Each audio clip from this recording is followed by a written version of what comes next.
Baik, dalam kesempatan kali ini saya akan memberikan penjelasan tentang perkuliahan statistik dengan materi sebagai berikut, yakni untuk menjelang UAS kita akan membahas tentang beberapa topik berikut ini, yakni pertama tentang pendugaan, kedua tentang uji hipotesis, ketiga tentang chi-square, keempat analisis seragam ANOVA, dan kelima adalah analisis regresi dan diikuti oleh analisis korelasi. Pada kesempatan sekarang ini, saya akan membahas dari bawah dulu. Setelah dari bawah, baru nanti kita akan bahas satu persatu dari ke atas. Demikian. Dan untuk materi kita hingga akhir ujian ini, dapat kalian dapatkan di materi modul ataupun handout dari Bapak John Trihatmoko. Oke, kita akan masuk ke materi. Bila kita membahas tentang sebelumnya analisis regresi dan analisis korelasi, kita sebaiknya mengerti dulu kembali memahami arti dari variabel. Jadi variabel adalah segala sesuatu yang memiliki variasi berbeda tetapi dapat diukur. Contoh, tinggi badan cm, berat badan ini bukan cm tapi kilogram ya. Nah, kemudian variabel independen ada dua, variabel independen dan variabel dependen. Kalau variabel independen itu bebas. Jadi artinya dia tidak terpengaruh oleh apa-apa, tetapi dia mempengaruhi variabel dependen. Kemudian kalau variabel dependen itu variabel yang dipengaruhi oleh variabel independen. Maksudnya demikian. Contoh ya, faktor yang mempengaruhi penjualan adalah variabel dependen. Kemudian biaya iklan yang mempengaruhi adalah variabel independen. Maksudnya gini, biaya iklan itu dia adalah variasi bebas, variabel bebas.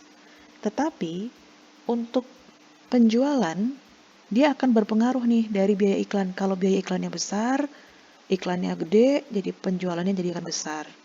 Kalau iklannya sedikit, nanti penjualannya juga akan kecil.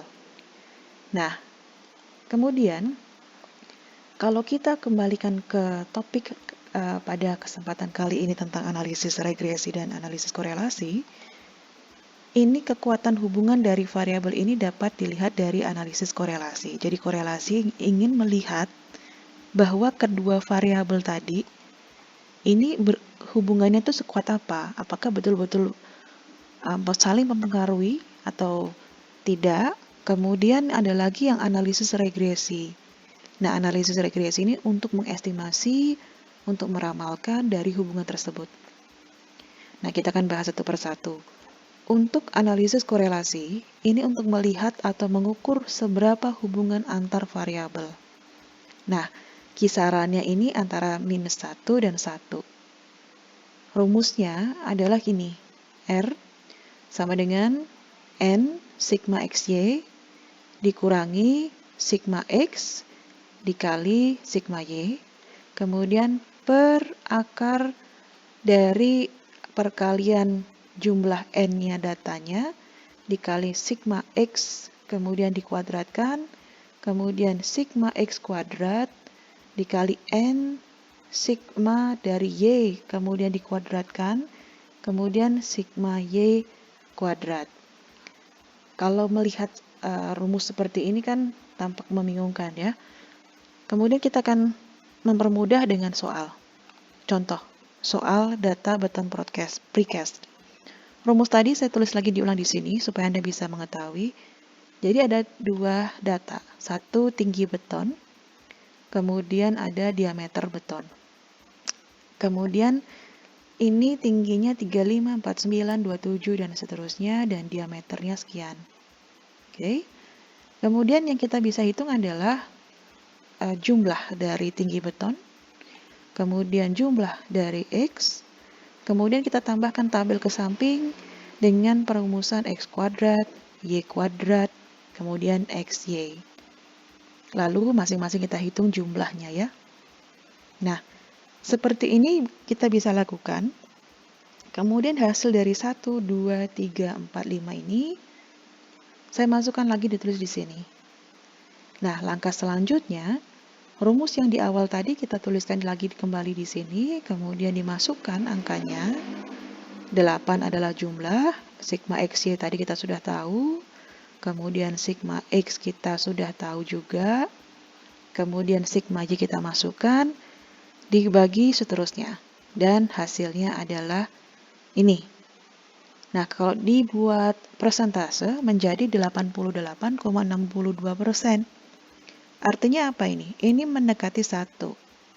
Tadi kan kesepakatannya ada 2 perbandingan nih, minus 1 dan 1. Nah, kalau 1 artinya ini korelasinya positif kuat. Nah, itu tadi tentang analisis korelasi. Sekarang kita akan masuk ke analisis regresi linear. Setelah kita mengetahui bahwa ini berhubungan atau tidak, sekarang kita lihat apakah dia bisa menganalisis atau mengestimasi ya. Analisis regresi linear.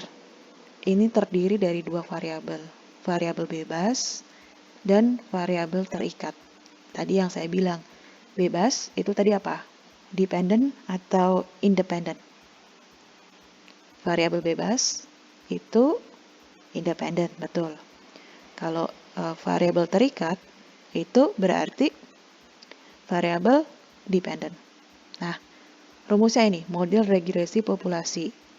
Y1 beta 0 tambah beta 1 XI ditambah errornya, error I-nya. Kemudian sampel regresinya YH sama dengan B0 ditambah B1XI. Ini nanti kalau analisis regresi linear, kalau secara visualisasi itu kita bisa lihat kurang lebih begini. Nah, jadi nanti ada data, kemudian data itu macam-macam. Kegunaan dari regresi itu untuk memprediksi gitu. Oh, berarti ini arahnya ke sini. Jadi kalau ini dilanjutkan nanti kita bisa memprediksi angkanya. Oke. Berikutnya, analisis regresi linear. Dari soal yang sebelumnya kita sudah tahu kalau model regresi populasi itu rumusnya ini ya, YI beta 0 tambah beta 1 XI tambah error I. Kemudian sampel regresi YH sama dengan beta 0 tambah beta 1 XI. Kemudian beta 0 ini apa? Beta 0 itu N dikali sigma XY dikurangi sigma X dikali sigma Y dibagi N sigma X kuadrat dikurangi sigma X dikuadratkan. Kemudian beta 0 sama dengan Y rata-rata dikurangi beta yang dikalikan dengan X. Nah, kalau memahami ini kan akan berat, kita aplikasikan ke dalam soal. Jadi soal yang sama dengan soal korelasi. Jadi ada data tinggi beton dan diameter beton. Kemudian tinggi beton adalah Y, kemudian diameter beton adalah X. Jadi ini yang dianggap sebagai variabel independen. Jadi dia tidak mempengaruhi apa-apa. Sedangkan tinggi beton ini yang akan dianggap mempengaruhi atau dipengaruhi oleh data yang ini. Kemudian akan kita dapatkan sigma Y jumlah ini, sigma X jumlah ini, kemudian sigma X kuadrat, sigma Y kuadrat, sigma XY. Kemudian kita didapatkan sigma X rata-rata sama dengan 73 dibagi jumlah ini. Kemudian sigma Y sama dengan 321 ini dibagi 8. Kemudian sigma X yang dikuadratkan 73 dikuadratkan ketemu 5329. Kemudian jawaban tadi sudah saya tulis ulang di sini. Kemudian kita masukkan ini angka-angkanya. Ya, nanti kita ketemu persamaan ini. Jadi kan ini ada 3 rumus nih. Rumus yang pertama kita menghitung B1, beta 1. Rumus kedua kita menghitung beta 0. Kemudian setelah itu kita memasukkan rumus Y untuk mendapatkan persamaan regresi. Dan inilah persamaan regresinya. Oke. Kita akan masuk ke soal yang lebih rinci lagi, yakni contoh soal. Data hubungan antara penjualan tiket CED dan biaya promosi endorse artis Instagram dari Juli 2019 hingga April 2020. Periode Agustus sampai April, penjualannya berapa juta ini, biaya promosi endorse-nya sekian, dan yang ditanyakan adalah persamaan regresi. Jelas? Kemudian jika biaya promosi endorse 9 juta, berapa perkiraan penjualan? Kemudian C, hitung koefisien korelasi dan koefisien determinasi, kemudian standar error of estimate. Nah, persamaan regresi ini tadi yang sudah saya jelaskan. Kalau jika biaya promosi endorse 9 juta, ini berarti gini. Ini kan 2 juta, penjualannya sekian. 4 juta, penjualannya 50. Nah, berarti kalau 9 juta berapa? Gitu pertanyaannya.